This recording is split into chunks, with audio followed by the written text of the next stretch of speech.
This is AV SuperFriends Perspectives, a collection of interviews, discussions, and presentations from conferences, trade shows, and events that just don't fit either of the other two shows.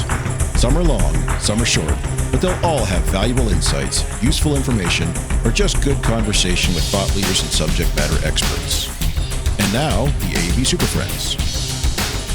Hey folks, Jamie here with another perspective interview from the show floor of InfoComm 2025, and I came here and I was looking specifically for this company at some point while I was here, and I finally caught up with them.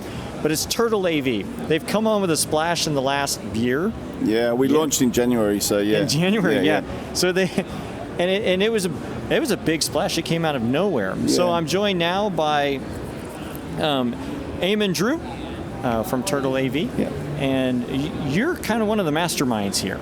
Yeah, so we started the company. I started it with my friend Pavel. He's the genius behind the products, and somehow I end up doing all the media stuff. But yeah, he did pass you off fast. Yeah, I'm like, hey, you really interested? Oh, we're always interested in media. Here's Eamon. Yeah, no, he really did. So look, that's okay. I like doing it as well. But as a company, we're a new company. We've been in development for a long time in the background, but we launched publicly January 15 in this year. And 3 weeks later, we're at the big ISE show in Barcelona, launching the products to the world and in person. And we were lucky enough to win 3 Best of Show awards for the products we've made. And yeah, it was a really great show. And now here at InfoComm 2025, we've won another 2 Best of Show awards. So it's kind of a little bit surreal. It's all happening really fast. It's been great. So what made you want to start this? What was the drive in starting? And I have these are the kind of questions I'm like, because you started another business, we don't have to go into that one. But why this one? Why did you get into the endpoints like this? Yeah, look, we've been. It's a big question. I'm trying to work out how to answer it, in the most succinct way. But really, we've been in love with Dante audio because we all are. But we've been we saw that there was this, no one had really sort of taken Dante AV-A to the level it deserves to be at, and so we were strategizing around products and what we could make, and really AV-A is the foundation of the company. It's our flagship product line, the Chazy AV-A series, and yeah, look, Pavel came to me with his product ideas and all the rest of it, and we started talking about what we could make, and we decided to go for it, and yeah, so here we are. I don't know. People ask me what the driver is. I don't know, other than just, hey, let's try and see how we go, right? Well, I mean, but I think that's a valid point, right? You saw a protocol that could be useful. Yep. And I think that's what interested me. That's what shocked me when I saw the announcements before was, look, Dante AV, the video side of it was announced and just kind of stagnant. Nobody was doing anything with it. So from an end user's perspective, like what? Why? Yeah, so what did you see in it? Okay, obviously I've got a bit of experience with AV over IP formats. If you search my name or whatever, you can find out the previous company, but they were the first company to put NDI in a silicon chip, so there was a lot of development.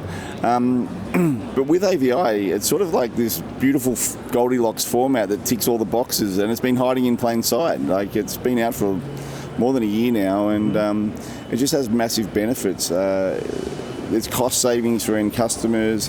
The quality's really good. It's super low latency. It's 4K 60 444, HDR 10-bit. It's got HDCP built in, advanced EDID management, so you can make sure you're not getting any black frames on screens, and all that fits on a 1 gigabit pipe. And my history is my first company out of high school. I was working for a company that imported video editing systems, and I still remember when Adobe Premiere 1 was released, so that'll give you an idea of how old I am.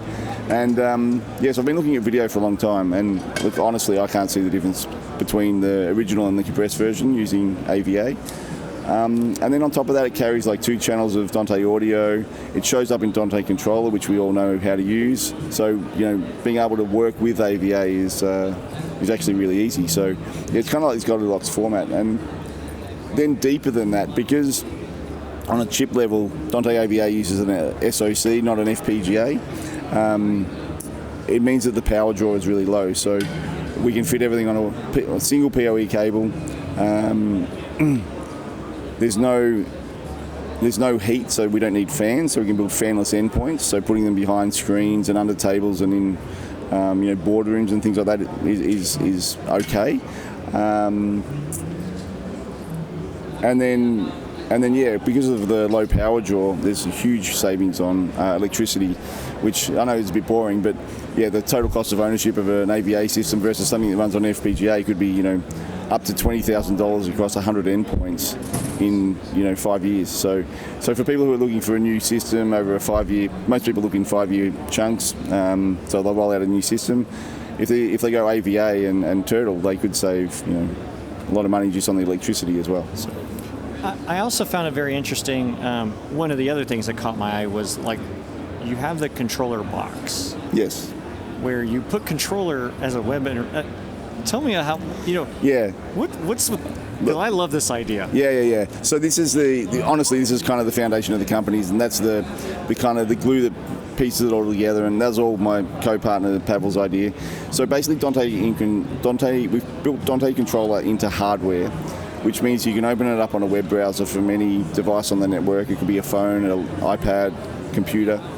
And then that means you don't have to run a computer running the Dante Controller software. And I know that I've just said you open it on a computer, but the advantage is you've then got full API support. So you can program up your entire Dante network with QSys or Crestron, Control4, or whatever your favorite programming language is from our API.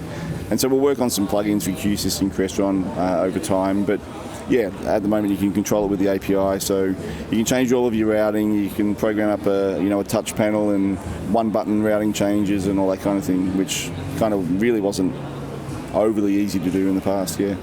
Well, I think it's exciting that you guys kind of took this and ran with it. I think it's a new perspective. I agree with some of the awards. Thank you. I appreciate that. I do. Yeah. And you piqued my interest. I sorted you out, and you guys got shaft. You're way down the hall. Yeah, well, that's startup life, Yeah, it was worth the walk. Okay, well, thank you. Right, to come and talk to you guys and to kind of go through it. And I encourage our listeners to check it out. So where can they find you online? Yeah, so it's pretty easy. It's turtleav.com.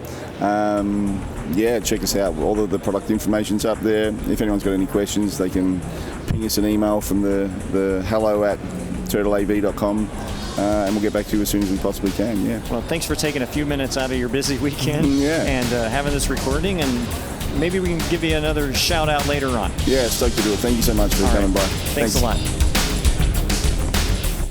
Well, that wraps up another episode of AV SuperFriends Perspectives. If you have a perspective to share, you can contact us with questions, topic ideas, or general complaints at mailbag@avsuperfriends.com.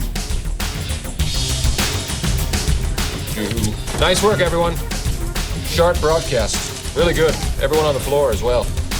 Really a lot of hustle. I liked it. The opinions expressed by the AV SuperFriends are solely those of the individuals and do not represent their respective institutions, organizations, companies, or clients.